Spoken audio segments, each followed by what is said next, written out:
Bienvenidos a este nuevo episodio de la segunda temporada de Pensemos. Hoy vamos a abordar un tema complejo.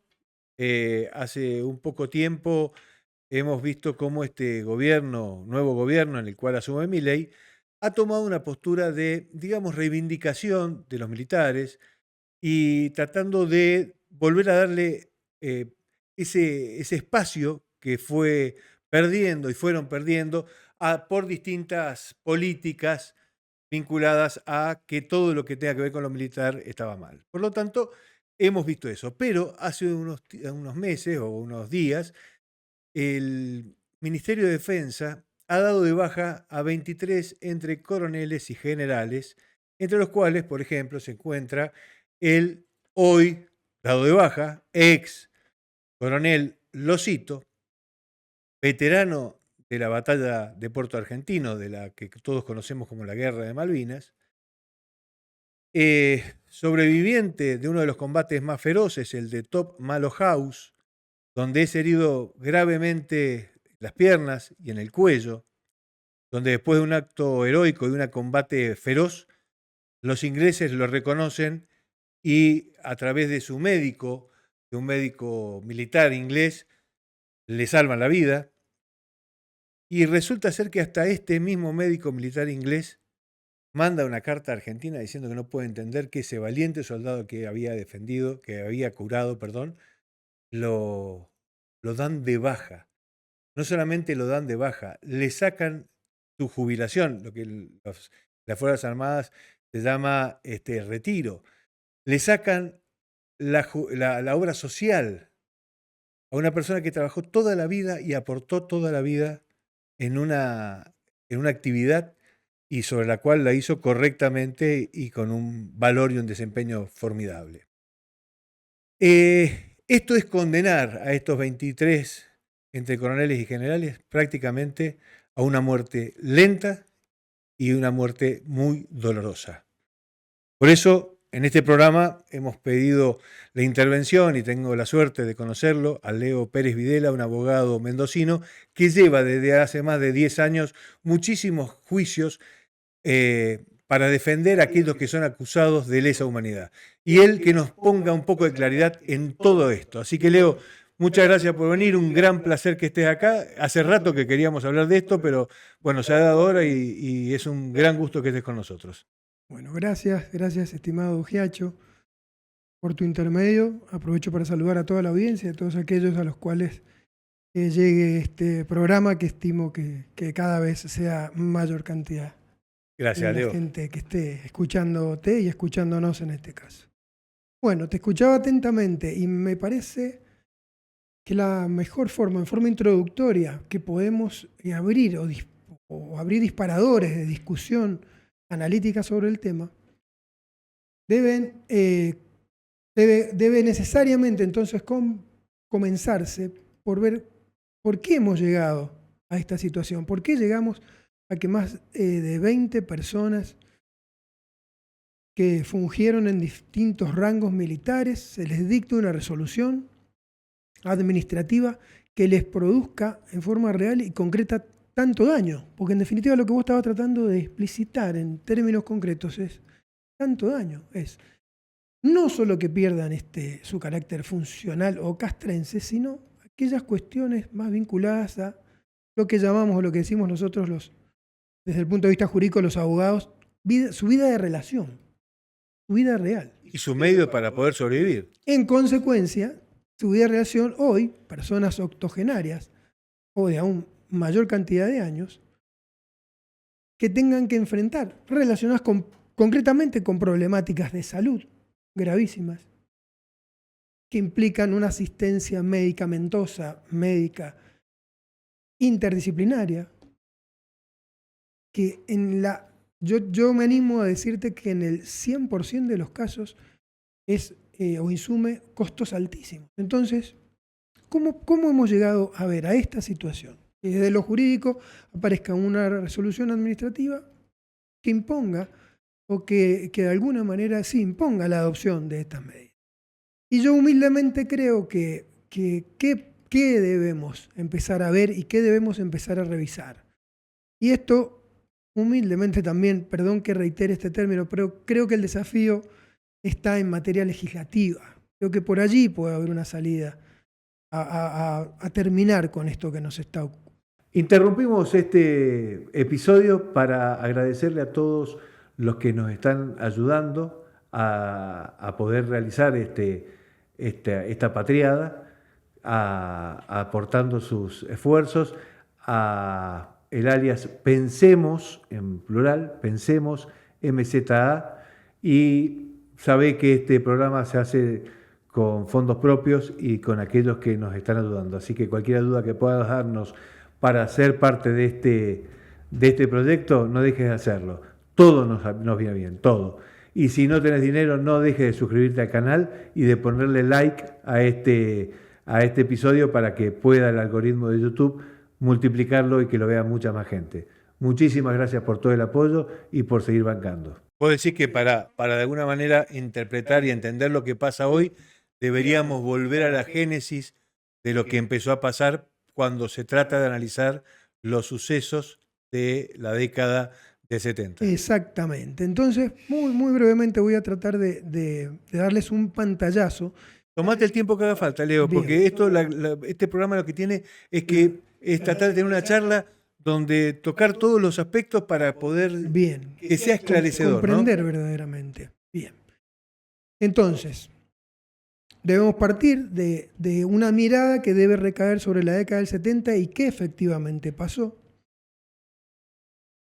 En mi visión y la visión de muchísimos autores, si bien tiene una parte historiográfica, también es jurídica sin dudas, lo que ha ocurrido es una situación de caos y terror que termina con la imposición, con el advenimiento de la democracia, de una visión, o una posible visión de solución, que fue el juzgamiento de la junta militar y de los responsables o de aquellos que integraban, identificados como responsables en sus altos mandos operacionales, cada una de las estructuras políticas de izquierda que se hicieron presentes en esta década.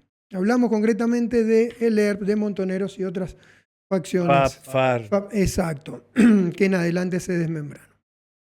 Esta visión, esta mirada que posiblemente tendía a solucionar este altísimo conflicto de nuestra historia argentina, pasa por un primer sedazo jurídico o jurisdiccional, a través de la famosa causa 13 que todos nosotros hemos conocido, luego recibe un tratamiento también con otro sedazo cuando empiezan o se inician los procesos contra los líderes de estas organizaciones militares o paramilitares que tenían estos partidos de izquierda, y luego se produce un stop. Se produce el dictado de las famosas leyes de obediencia debida y punto final, que tendieron de alguna manera a creer que con ello se pacificaba. Pero pará, vos estás hablando de que se empieza con el advenimiento de la democracia, un juzgamiento a los líderes terroristas, por un lado, y a los líderes militares. Exacto, a través de los decretos de Alfonsín. Ahora, te hago una pregunta. ¿Por qué? Es una duda que a veces Nicolás Márquez la marca siempre como un error, digamos, un error jurídico, de por qué a los militares no se los juzga por una junta, un juicio militar, y se los juzga por un juicio civil. Sí, ese fue un debate dentro de otro debate que tuvo discurrió entre una etapa institucional de democracia que definió y legitimó un juicio oral y público con el que ellos llegan donde se descartó la posibilidad de que ellos fueran juzgados primero en la órbita militar. Ahí es cuando ellos dicen no hubo guerra. Y uno de los primeros problemas técnicos que se dirime y que dirime esta causa es que es uno de estos conceptos. A ver, hubo aunque en el una fallo guerra, aunque en el fallo parte de sus considerandos diga y reconozca que hay una guerra, ¿no? Claro, desmembrado ese concepto, tal vez con una mirada más fría, puede admitir de que reconocía una guerra en términos generales, y tal vez en una mirada más profunda, que es lo que después tal vez trató de hacerse, este concepto de guerra, llevado ya a guerra civil, no pudo tener asidero en los ámbitos o en los claustros jurisdiccionales, por lo cual fue quedando descartado. ¿Podemos entender ahí, Leo, que hubo una intencionalidad para que así fuera o realmente vos creés que jurídicamente estuvo bien fundado? Jurídicamente había una salida ahí muy clara de pacificación, porque creo que Ajá. estos legisladores que sancionan estas normas tuvieron una visión hacia el futuro que hoy vuelve tal vez a legitimarse. Cuando sigamos avanzando Qué en bien lo que nuestro estás análisis, diciendo. vamos ¿Sabés a qué me hiciste ver acordar? lo que ellos han tratado de ver, que podía pasar, que definitivamente vamos a ver si ha pasado o no ha ¿O pasado, no ha pasado? hoy. Vos me hiciste acordar la frase de Trasera cuando, después de mucho tiempo de haber pasado el juicio a la Junta y demás, dice, lo que nosotros tratamos de hacer para generar un juicio justo, hoy, de la época de los Kirchner, se ha transformado en juicios de venganza. Creo que va directo ahí, ¿no? Y tal vez mi aporte puede ser desde el punto de vista técnico, sea desnaturalizado, sería, Bien, ¿no? qué bien. Un letrado te trataría un cierto conocimiento jurídico, te diría esto. Que también era aquel concepto de guerra que manejaba la Bien. causa 13. ¿Y por qué lo llevo yo desde mi visión a un concepto seguro, sí, indiscutible de caos y terror?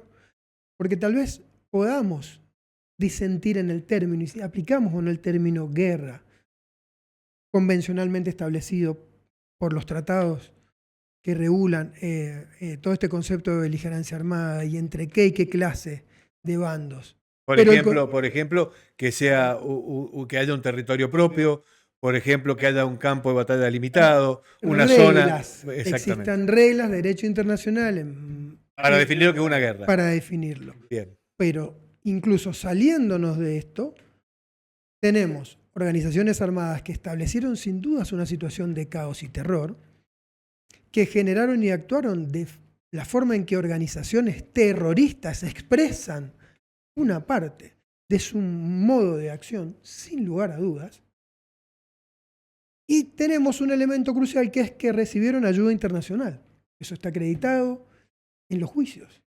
Y lo tenemos testificado en los juicios.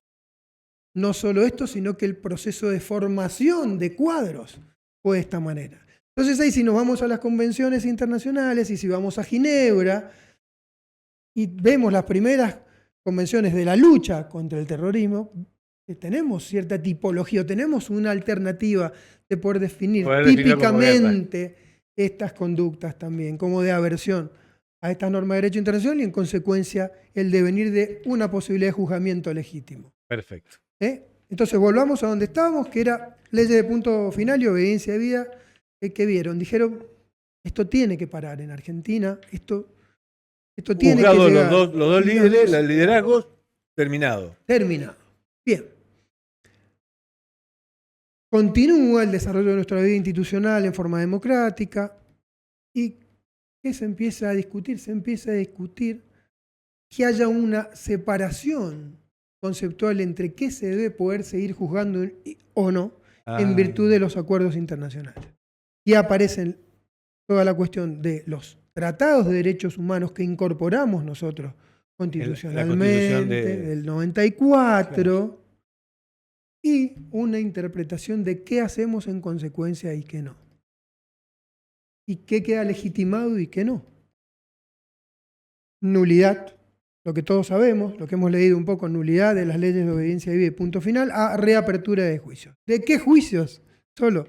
Ahí empezamos a taparnos de la mirada, esta mirada bifronte, nos empezamos a tapar un ojo. Ahí nos empezamos a tapar un ojo. Y se abren los juicios contra las estructuras militares. Permitime volver un poquito para atrás para poder terminar de entender. Entonces, con la ley de obediencia de vida, el punto final, que de alguna manera todos esos juicios que se iban haciendo a, digamos, rangos o escalafones inferiores de la Junta, empiezan a quedar de alguna manera tapados, como correcto, la ley de obediencia de vida. Y punto final. Y punto terminamos. Final. Terminamos. Mira, este tipo obedeció una orden, el responsable está preso, ha sido juzgado, es culpable y demás. O sea, o sea, porque se abrieron un montón de juicios, pero todos Claro. esos juicios se fueron frenando. O sea que, de alguna manera, ahí terminaba. ¿Qué pasa? Todos esos juicios que habían quedado...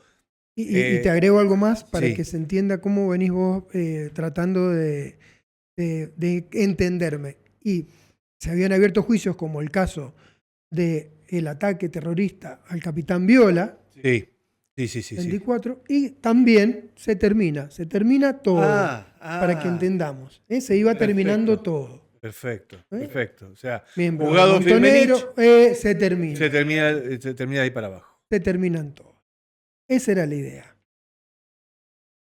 Por supuesto que no, que luego seguimos con este análisis de estos elementos icónicos que estamos tratando de alguna manera de recordar para que nos entendamos por qué llegamos a, cómo vamos a terminar, a estas resoluciones. Entonces, vienen otra vez los juicios y viene otro debate riquísimo en materia jurisprudencial y por la Corte, porque ahí aparecen causas, yo voy a decir los apellidos más relevantes, Simón, Arancibia Clavel y otros más.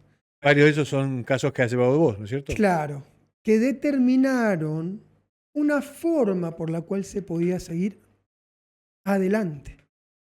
Armaron, estructuraron jurídicamente, entonces lógicamente y razonablemente, cómo seguir en adelante un juicio. Por supuesto que con la aplicación de las doctrinas alemanas que prevén tipos de autoría y participación criminal basadas en dos criterios fundamentales, que es el ejercicio de una función por el alto mando superior, como autores que llamamos mediatos, o el autor de escritorio, o el autor que comandaba, ordenaba. O sea, vos me decís que aquella persona que tenía una jerarquía en ese momento era alguna responsabilidad objetiva debía tener. Absoluta, por la aplicación de estas teorías y estas doctrinas. Bien. Los mandos inferiores... Sin importar si la tuvo o no la tuvo. Estuvo acá... Se abría el juicio. Se abría el juicio.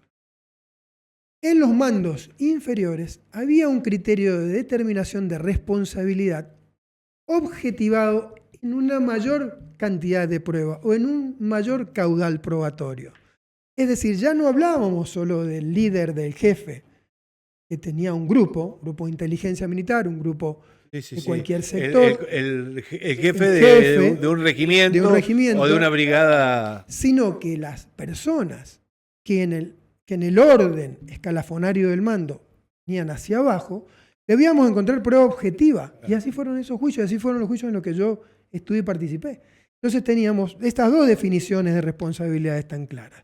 Teníamos a los jefes de los altos mandos operacionales, teníamos incluso determinado por criterio fiscal y de querella una tesis de autoría criminal basada en el ejercicio de un poder paralelo o paraestatal que se estableció en todos los medios. Y presten atención a este término, prestemos atención a este término. Es decir, que dentro de una estructura institucional había un sistema para... Fuera del Estado, ilegal. Entonces buscábamos en esos juicios determinación de prueba objetiva para encontrar personas, por diferentes elementos de prueba, generalmente testimoniales, que tuvieran relación con este requisito, este estándar probatorio. Así fueron esos juicios. Sentadas víctimas que decían, fulano de tal yo lo vi que me detuvo, fulano de tal yo lo vi que me trasladó, fulano de tal yo lo vi que me torturó. Prueba objetiva que se indicaba a una serie de sujetos que ejercían y fungían en un poder de mando paraestatal, paralelo al estatal, al institucional. Concepto de ilegalidad inserta dentro de la legalidad. Bien. Y así avanzamos y así seguimos estos juicios, así se trató de probar o no, así se absolvió o se condenó y así seguimos. Estamos ya en una línea de tiempo avanzando en esto. Año 2013, 2014. Se ve que no termina ahí. ¿Y qué pasaba? Con esta estructura de razonamiento jurídico ratificado en diferentes instancias, aparentemente se terminaba entonces. Se terminaban estos juicios. Sí, no vuelvo un poco para atrás. Sí. Vos como abogado defensor de aquellos que habían sido acusados de delitos de lesa humanidad. Delitos. Y distintos delitos también, ¿no? ¿Cuál era tu visión de, digamos, de esa entidad llamada justicia, ¿había intención de ser justos o había intención de complacer una mirada? Yo transité por dos momentos muy claros en el ejercicio de mi ministerio en el abordaje de estos casos. Primero, el de una gran esperanza, por creer que podíamos, todos los defensores que participamos de esta tarea, llegar a demostrar que el sentido real del valor justicia, por más que habláramos de situaciones donde se había afectado gravemente el derecho de las personas, por más que habláramos de que daba lugar a responsabilidad internacional, por más que estuviéramos tratando la gravedad de estos hechos, que no los desconocí jamás, la gravedad del dolor que tenían estos hechos en las víctimas, que no lo negué jamás, sino todo lo contrario. Ponía en valor el verdadero dolor de una víctima o de los descendientes o parientes de un desaparecido. Siempre lo reconocí. El tema es qué hacíamos y qué hicimos como sociedad y como Estado con esto. La respuesta de solución institucional yo la planteé con el transcurso del tiempo, con la imposibilidad jurídica de establecer relaciones causales que llevaran a los sujetos que jugábamos con una prueba directa. Perfecto. Esto era lo dramático para mí. No negar el horror, el dolor, el sufrimiento, sino ver a quién se lo estábamos atribuyendo hoy, Giacho.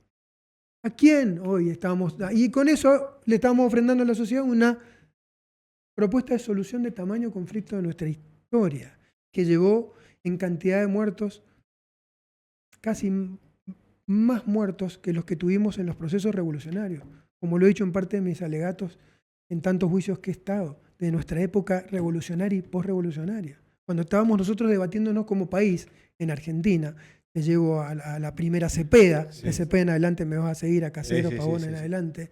Haces un recuento, así de sangriento fue lo del 70, Giacho. Así en cantidad de muertes. Entonces, ¿qué dije? Esto es lo que se tiene que ver. Es más, si se juzgaba a todas las personas que se pretendía juzgar en un tiempo oportuno, allá con la causa 13, allá con aquella visión jurídica, la solución evidentemente iba a ser absolutamente mucho más justa en determinación del responsable directo con estos dos criterios, tanto al autor mediato, al jefe, al autor de escritorio, como al autor material o coautor material. Perfecto. Esta fue mi bandera, de esta estoy convencido y por esta he dado mi vida y mis valores. Es decir, estos conceptos los tengo tan claramente asimilados desde el punto de vista del ejercicio de mi función y como yo la he abrazado, que también en parte de mis alegatos les he dicho y los he desafiado a mis contradictores, de que yo estos conceptos hoy, si hipotéticamente me tocara hoy defender a miembros de estas estructuras paramilitares que integraron el ERP, que integraron Montoneros, igual los diría, igual los defendería y lo haría de la misma manera y con el mismo convencimiento.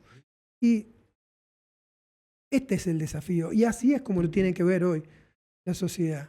O la gente que verdaderamente abraza el valor justicia desde mi humildísima mirada. Porque hoy nos pasa eso. Por eso una de las más grandes batallas que di, que hoy está, o que puede llegar a tener trato, creo yo, legislativo, debe tener, creo yo, trato legislativo, es el tema de la insuficiencia de la acción penal. Es decir, que ya no discutamos el tema de prescripción o no, o imprescriptibilidad de delitos de lesa humanidad, sino que veamos, aunque le reconozcamos la naturaleza imprescriptible por los tratados internacionales, la imposibilidad de que estos sean juzgados a través de este instituto que es la insuficiencia de la acción penal. ¿Por qué? Porque hoy los criterios, y ya voy avanzando, los criterios para poder continuar con estos juicios cuando se terminó en aquello fue no, revisar este criterio y reformularlo. Y sorprendentemente, las acusaciones fiscales y las acusaciones de la querella por los derechos humanos empezaron a cambiar el criterio de atribución de responsabilidad. Y fueron los legajos y fueron el cargo que ostentaban, que lo tienen sin duda acreditado con las personas que hoy nos van quedando vivas. Me queda clarísimo, se entiende perfecto por ahí. ¿Cómo ha venido teníamos decantando? Una persona que era jefe por responsabilidad por su jefatura. Exacto, funcional. Funcional. Y el ejecutor o el que fue partícipe. Ahora, de repente eso desaparece. ¿Por qué desaparece? Porque empiezan a desaparecer por edad. Exacto. O sea, van muriendo los que tenían ese cargo de jefatura y entonces se empieza a analizar, a redefinir otro nuevo criterio de responsabilidad penal. Y ese criterio es el de...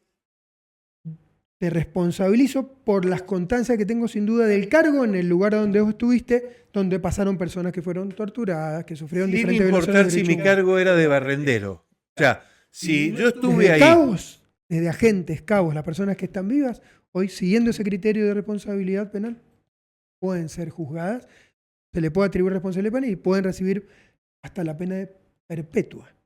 Y O en sea, ese una lugar hubo un persona desaparecido. que estaba en un regimiento X, pongámosle como se dice tanto, como se llama la escuela de mecánica. Claro, ¿no? una La escuela de ESMA, mecánica. cualquiera de los juicios de la Había juicio de la ESMA, había una persona destinada en la ESMA, de tal fecha a tal fecha.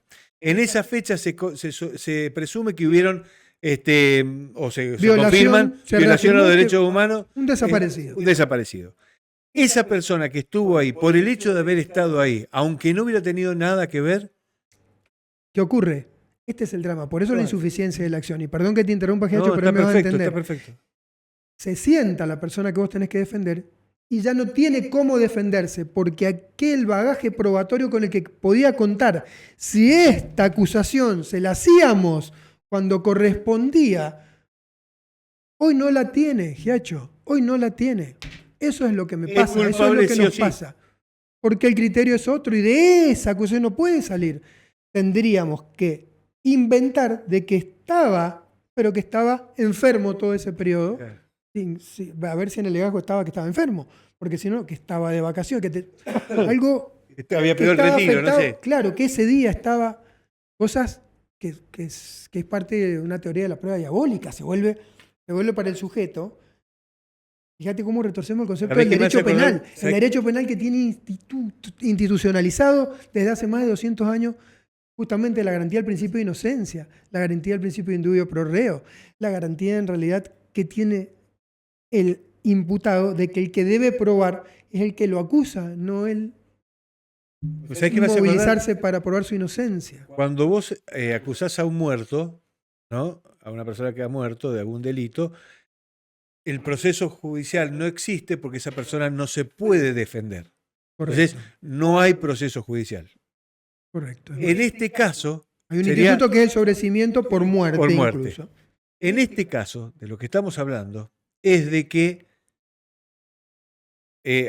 la persona está viva, pero no puede defenderse exactamente como si estuviera muerto porque ya está acusado por el simple hecho de haber cambiado esa forma de analizar todo el sistema judicial para poder tratar los temas de lesa humanidad y cuestiones de derechos humanos. Correcto.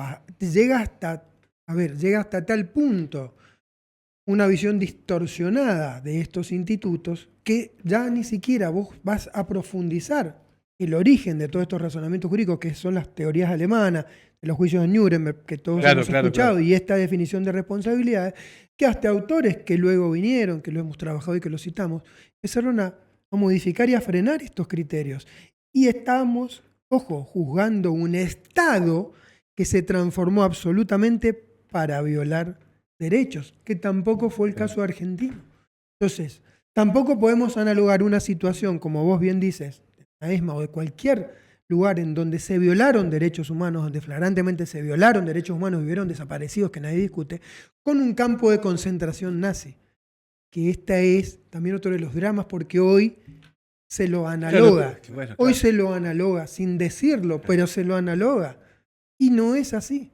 Cuando uno en forma, digamos, natural, agarrás y decís, che, mira, tengo un ejemplo, ¿cómo es que le llamaban los centros clandestinos de... Lugar de reunión detención. De detenidos era como los denominaba la estructura castrense de la época. Y centros clandestinos de detención, las acusaciones. Y uno se imagina que el centro clandestino de detención tiene mucho que ver con esas películas que hemos visto del grave, tremendo holocausto judío. Claro, ¿no? De Auschwitz, por ejemplo. Entonces vos tenés esa imagen. De Treblinka, exacto. Claro. Exacto. Ahora dicho esto, vos, ¿dónde ves que aparece la similitud y la cercanía con estos 23 casos? Entonces, ¿Cuál fue el devenir de estos procesos? Llegaron a tener sentencia firme en la Corte. Sí. Dentro de la Corte y dentro ya concretamente más que dentro de la Corte de la Procuraduría General de la Nación, hay una subestructura que es la que lleva las instrucciones y los casos administrativos de estos casos, en donde por una legislación que se dicta intermedia en todo este devenir de hechos que venimos analizando, impone como un accesorio a la pena que han recibido estas personas, estos 23 creo, son estas últimas 23 personas que trata esta resolución, el Ministerio de Defensa, les impone además accesoriamente la pérdida de su cargo, la baja y con todos estos efectos accesorios, que también pone en debate, y por eso digo, esto tiene que ser revisado en términos, en tono legislativo. El otro día pasamos un video de una persona que él decía que le pedía al señor presidente, que al igual que hizo Trump, que dicte un indulto para que estas personas no pierdan, no la dignidad, porque la dignidad la tienen por haber combatido contra esa guerrilla que hoy todos desde los Twitter y desde las redes dicen zurdos de mierda y qué sé yo. Estos flacos se cagaron a tiros, muchos de los casos. Saquemos los que deben ser juzgados por lesa humanidad. Saquemos eso. Ahora, los que no. ¿Qué problema tenemos con esos institutos que vos traes a nuestra conversación? El indulto y la conmutación de penas no pueden ser aplicadas conforme tratados internacionales a delitos de lesa humanidad, delitos contra el terrorismo. Qué buen aporte. Ahora, la insuficiencia de la acción penal y el efecto accesorio de la pena sí puede recibir tono legislativo y sí tiene que recibir trato legislativo y puede recibir abordaje constitucional y convencional. La insuficiencia de la acción penal es un tema que tiene que hoy emerger. ¿Por qué? Porque no estamos, desde la mirada defensista, pudiendo ejercer legítimamente ese derecho de defensa en favor de las personas que hoy están siendo juzgadas por lo que acabamos de desarrollar. Porque hoy a 30 años, a 50 de los hechos que se los acusa, ¿no? Y a 30 de los juicios que comenzaron, toda su posibilidad de ofrecer prueba y de mostrarse tan ajenos a cada una de las acusaciones es imposible, es materialmente imposible. Entonces eso sí puede tener tratamiento jurídico legislativo. Y la pena, accesoria a esta cuestión de la perpetuidad de la pena, que generalmente todas estas personas han recibido ese tipo de condena por el cargo y la responsabilidad que en ellos caía. ¿Por qué? Porque la naturaleza de la final de la pena, por más que sea perpetua, por más que tenga este altísimo grado de gravedad, de suficiencia en el criterio más llano, aflictiva, como nos imaginamos para cualquier persona, imaginémonos para una persona octogenaria o más, con gravísimos problemas de salud, jamás terminó de cerrar ni de cumplir su fin resocializador en todos estos. Los acompaña a todas estas personas a su muerte. Con suerte los acompaña en estado de prisión domiciliaria, hasta su muerte, como es, gracias a Dios, en el caso de Mendoza. Pero los acompaña hasta su muerte. Entonces estamos también propugnando desde distintas visiones jurídicas una cuestión que redefina la pena con un concepto de perpetuidad que contradiga tantísimo el fin resocializador o recuperador de quien la tiene que enfrentar. Perdóname. Esto se relaciona de estas cuestiones aflictivas con que pueda perder un sujeto todos estos beneficios, que no son beneficios, son derechos ganados durante toda su vida. Que en términos constitucionales y convencionales tiene otro conflicto, que es el Tratado de Adultos Mayores. Entonces es también algo muy loco. Pero porque por un lado... Antes de meterme ahí, que está buenísimo, pero no te olvides del tema porque es re importante. ¿Y todos los que están procesados sin condena? Están en una situación latente, de latencia absoluta. Sí, pero están presos. Por supuesto, están presos, como le digo, Mendoza en domiciliaria, en arresto domiciliario. Está bien, pero vos tenés un tipo preso con arresto domiciliaria con 15 años. Pena. O cumpliendo pena. Con 15 años de procesamiento sin condena. Ahí hay que ir distinguiendo cuestiones técnicas. A ver. Hay que distinguir lo que es con condena firme a sin condena firme. Y qué cantidad de juicios han enfrentado. Porque eso Pero hay muchos te casos, pon- por lo que yo tengo entendido, de gente militar Pero- amiga, que te mencionan casos que están de personas procesadas sin condena. Por supuesto, vos dices en la cuestión procesal, procesadas por muchísimo más tiempo que el que las leyes legitiman. La ley la dice 3 prisión años máximo. Exacto, 2 más 1. La prisión preventiva, es lo que vos hablás, dentro de un procesamiento, por muchísimos años más, 9 años. Espérate, Hemos tenido casos, 9 metámonos ahí años y medio, que me gusta. Espérate. sin que tengan una condena. Una condena. Entonces, más o menos, vos guíame porque vos sos el que Sí, entendés. sí.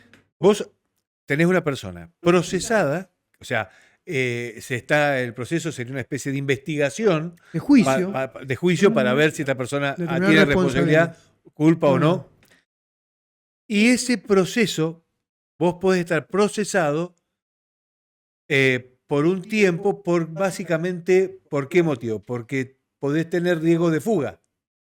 Los criterios procesales para Perdón. justificar la detención se vinculan, entre otros aspectos, con lo que vos estás diciendo, que uno es el riesgo de fuga, otro es el entorpecimiento probatorio y otro es la gravedad del hecho atribuido, que cada vez más, en relación a la gravedad del hecho atribuido, la mirada jurídica y doctrinaria viene teniendo una posición cambio. lábil hacia dejar, ¿no es cierto?, de lado este requisito y sentarnos más sobre las otras dos cuestiones, son mucho más objetivables. Es decir, tengo riesgo de que frustre prueba, tengo posibilidades de que eluda la acción de la justicia fugándose este sujeto. ¿Una persona de 80 años? Es que esta persona que es defendido tuyo, que está en el hospital militar En Campo de Mayo, en Campo de Mayo, internada directamente, no hay posibilidad. esperando la muerte. En este caso, un caso ya de condena firme. Bueno, es uno de estos, de los 23 que está. Entonces, bueno. Entonces, esos casos de procesados que están en prisión, habiendo desobedecido lo que la ley dice de lo que significa estar privado de tu libertad, ya sea domiciliario o en una cárcel o en un penal, por más que el Estado viole esa norma, nadie dice nada? Porque jurídicamente se ha ido tratando el tema y se ha ido conteniendo o cobijando el mantenimiento de esta irregular situación en resoluciones de la Cámara de Casación Penal ratificada en muchísimos casos por la Corte.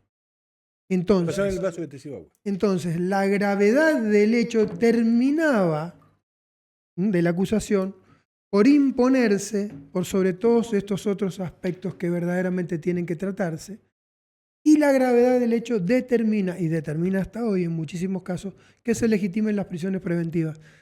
La gravedad del hecho y la complejidad de la causa, complejidad entre comillas. Claro, está bien. Y así estamos. Está bien. Reclamando, impugnando. ¿Puede reverse eso? Sí, puede perfectamente revisarse y puede revertirse. Y bueno, y los defensores tenemos fe de que pronto lleguemos a otra mirada sobre esto y que se entienda otra vez. Volvamos a aquello que evidentemente aquellos legisladores cuando dictaron estas dos leyes vieron, sin duda vieron que podían generarse en el futuro montones de flagrantes injusticias que son manifiestas, donde nunca el valor justicia puede verdaderamente llegar a realizarse. Pueden generarse criterios de sospecha nada más, Giacho. Criterios de sospecha legítimos, pero jamás el criterio de justicia final. Te interrumpí con el tema de que a estos 23, en este caso este defendido tuyo, que se encuentra en Campo de Mayo, en el hospital militar, le sacan la obra social. Lo matan. Y volvemos entonces a... Por eso siempre al final vamos a abrazar la esperanza de que esto pueda volver a tener un tratamiento legislativo.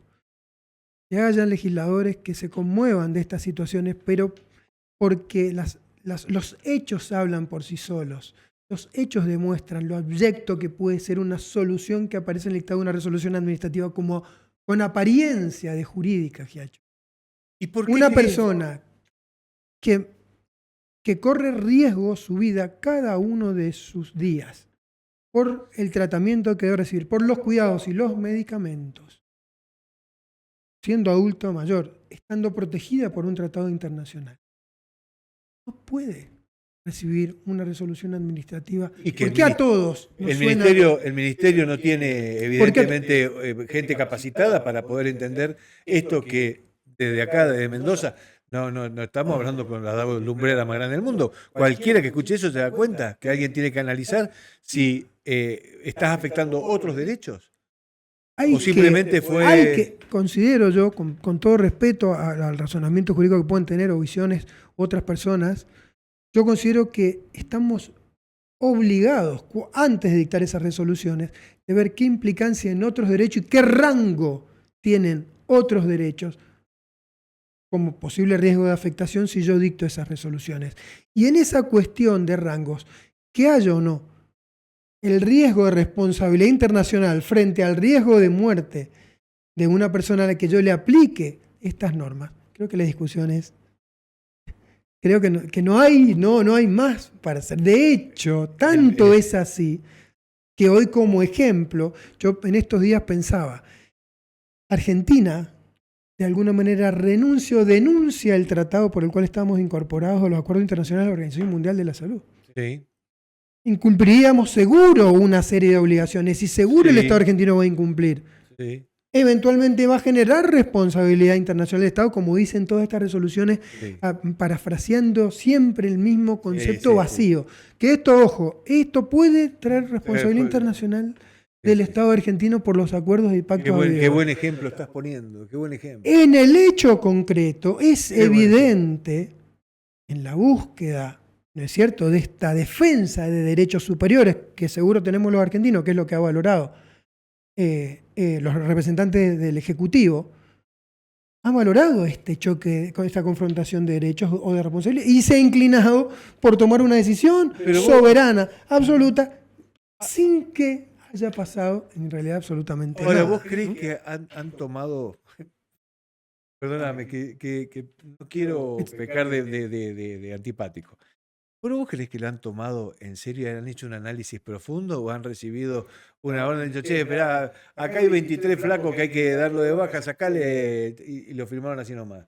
Porque la verdad es que no, por la rapidez, por la falta de entendimiento, por la falta de consulta, porque lo menos que pueden hacer es decirte, che, Leo, mira, ¿vos qué opinás de esto? Porque tenés contacto con toda esta gente, porque hay cercanía al Ministerio de Defensa, porque hay muchos abogados que están dentro del Ministerio de Defensa que tienen mucho vínculo con Mendoza.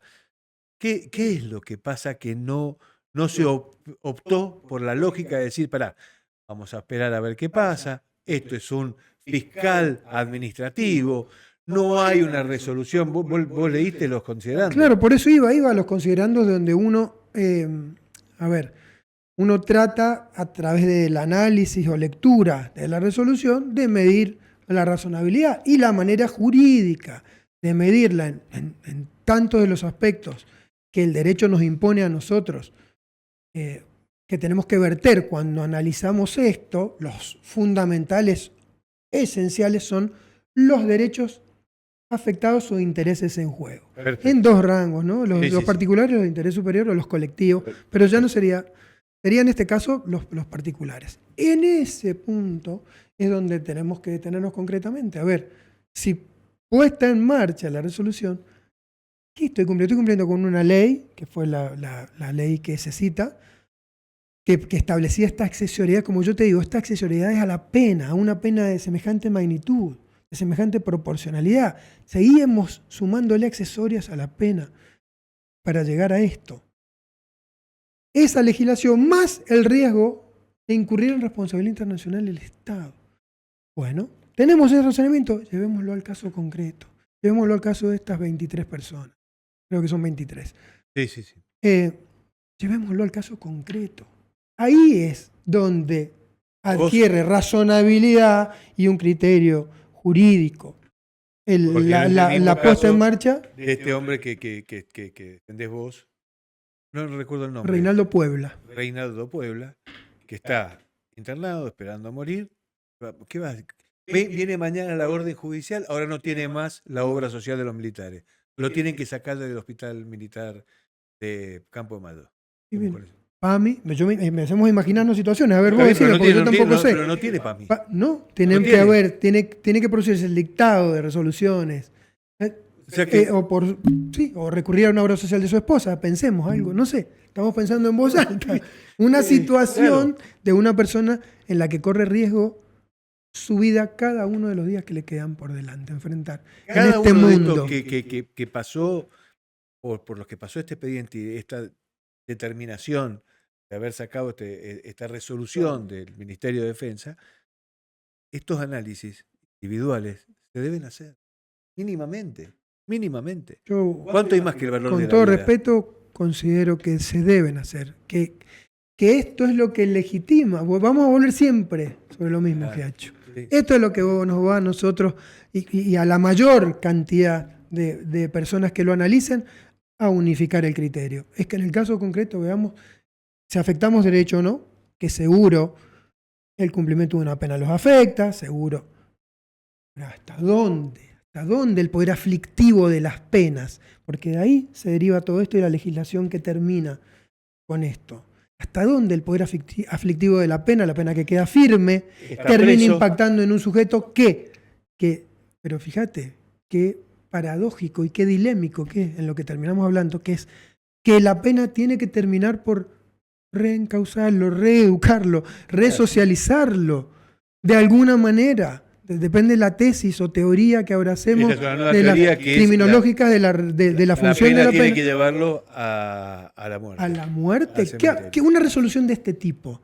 ¿Hacia qué punto relacionado con el fin último de la pena se inclina? Otro razonamiento que podríamos incorporarle a lo que venimos desarrollando. ¿Hacia dónde yo lo voy llevando? ¿Lo voy facilitando este criterio resocializador de la pena restaurador-recuperador?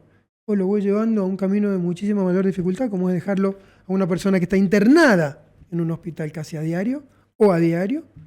Bueno, el caso de Losito, que no está externándola, teniendo que el externarla. caso de Losito, no está internado. Comando argentino, una persona que se preparó. Sí, entiendo Ahora, lo que- ese hombre hoy no tiene su jubilación. ¿Con qué vive? Una jubilación mínima, pasan a Pero los no, estándares. pero pará, eso es una, Todavía, eso es claro, una visión cuando tuya. se realicen los O sea, procedimientos administrativos. Supuestamente debería empezar el trámite en ANSES para ver si le otorgan una jubilación mínima. Una persona que está dado de baja, está preso, está sin jubilación. Recibir obra social No o tiene- PAMI. o PAMI. Pero PAMI, siempre y cuando los trámites de ANSES, no sé si alguno lo ha hecho, no son de lo más rápido que viene. No es que vos te agarran y te digan, che, mañana andá a hacer la jubilación y pasá a cobrar pasado. No pasa eso. No estoy diciendo Eso en contra del sabemos, PAMI, sí, ni sí, contra de sí. ANSES, ni mucho menos. La experiencia Es una indica, realidad. la experiencia indica eso. Estos tipos van toda una vida trabajando, toda una vida aportando, toda una vida dando un servicio y hoy quedan totalmente desprotegidos. Ahora, Leo, para ir más o menos terminando, a ver si quedó algo. Te veo que en algún punto estás esperanzado. O sea, a ver, esto que ha pasado de alguna forma nos baja un poco, nos desmoraliza, perdón, nos desmoraliza un poco a nuestro espíritu ver que ha pasado esto. Pero el camino parecería ser el correcto, el que está llevando a una búsqueda de la verdad y una búsqueda de la justicia mejor. ¿Esto vos crees que empaña? ¿Esto es una tendencia? Yo creo que esta situación, como tal vez tantas otras, de un análisis crítico del desenvolvimiento de los criterios jurisdiccionales en materia de derechos humanos, esta discusión, esta rediscusión, estos tienen que ser nuevos disparadores. Yo abrazo la esperanza, Giacho, si vos me preguntás. No tengo ninguna percepción externa, ningún conocimiento concreto de absolutamente nada. Pero sí corazonada. Pero sí una corazonada de que esto hacia adelante es este hecho puntual y todo lo que viene sucediendo tienen que ser disparadores. Tienen que ser disparadores. Yo tengo la esperanza de que hayan legisladores y yo veo la salida en el Congreso. Si vos a mí me preguntás, ¿qué salida es la institucional primero? ¿Con qué Recordemos. legisladores te estás juntando nacionales para poder? No. Bueno, ¿cuántos legisladores han venido a hablar con vos por esta problemática? No, nadie. Yo entiendo tu esperanza, yo también la tengo. Pero No, si los claro. legisladores no está en la agenda de ellos esto, si en la agenda de hoy, de la política de hoy está el maltrato y destrato, las faltas de respeto, los agravios de un lado y del otro, y del medio y de arriba y de abajo, el hecho de Ese que es el drama. Alianza... De 23 personas de más de casi 50 millones de habitantes, ¿ves? 23 personas. Entonces, ¿Cuántos votos son? 23.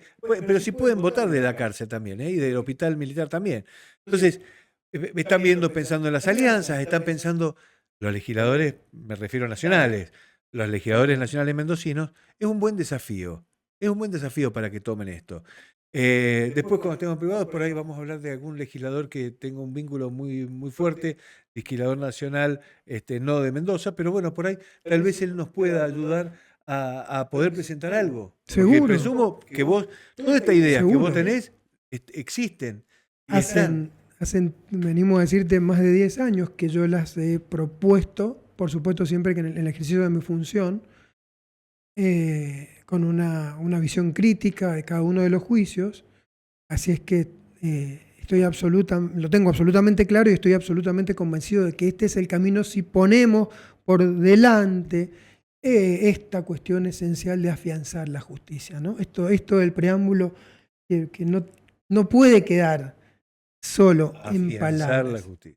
Yo creo que si hay un grupo de legisladores que tengan o que se convenzan de que una de las misiones es mejorar, siempre ir adelante en la calidad de los funcionamientos institucionales que tenemos premios Nobel de economía, a los cuales en realidad se les ha expresado que se los reconoce y se los ha reconocido por el trabajo que han hecho para determinar la importancia de la calidad de las instituciones que en definitiva terminan definiendo cuestiones económicas.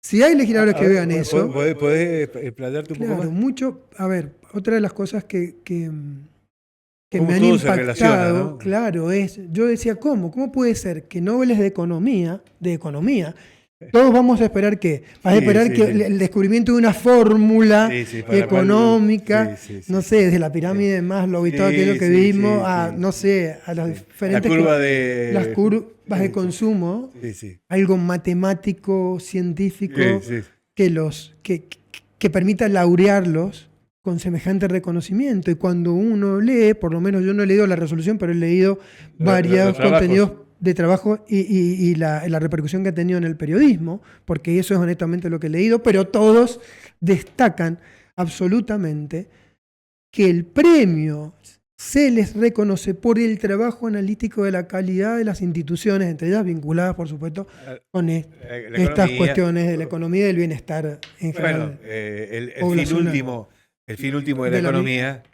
Pero en definitiva, pero es la calidad de las instituciones, el mensaje, por lo menos el que yo he percibido, no sé si es el de la calidad es el de la calidad institucional. Entonces, si apuntamos a la calidad institucional de estos premios Nobel, creo que parte de todo esto, y lo relacionamos con afianzar la justicia, creo que hay tarea para hacer y tarea de la buena, tarea de la que no tiene miradas ideológicas, tarea de la que busca, la que no busca especulaciones, la que siempre yo esa es la tranquilidad que tengo tan grande cuando ejerzo mi función, porque primero la tengo en mi conciencia, entonces hablo con absoluta libertad, con mi humilde conocimiento técnico, pero sí siempre esperanzado en que todo sirva de alguna manera, aunque sea un humildísimo granito de arena mío, casi minúsculo e invisible, para sumar. Mira, con Leo nos conocemos hace bastante, tuve la suerte de conocerlo, en el Club Marista, entrenando al hijo y jugando juntos a este rol de entrenador y de padre confidente, y ahí nos conocimos, ¿no? Y siempre tuve un gran respeto, aunque muchas veces no estamos de acuerdo y discutimos. Absolutamente. Discutimos. Absolutamente. ¿Qué pregunta no te hice? ¿Qué opinión vos querrías verter que yo no me haya metido?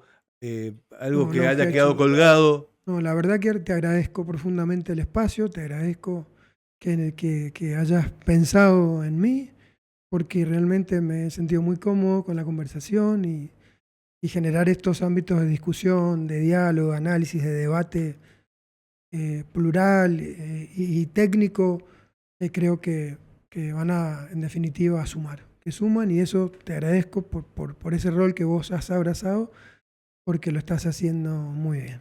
Muchas gracias. Leito, no, muchísimas gracias a vos. Ha sido un gran placer, un programa muy interesante, un programa para pensar. Esta idea que nosotros tenemos de este espacio que se llama Pensemos, que cuando todos piensan lo mismo es porque nadie está pensando.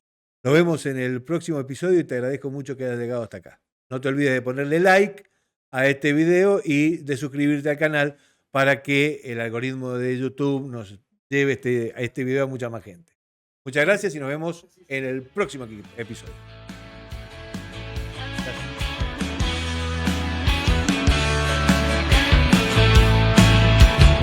Pensemos algo mejor, algo entre vos y yo. El mundo afuera es tan cruel, yo quiero ser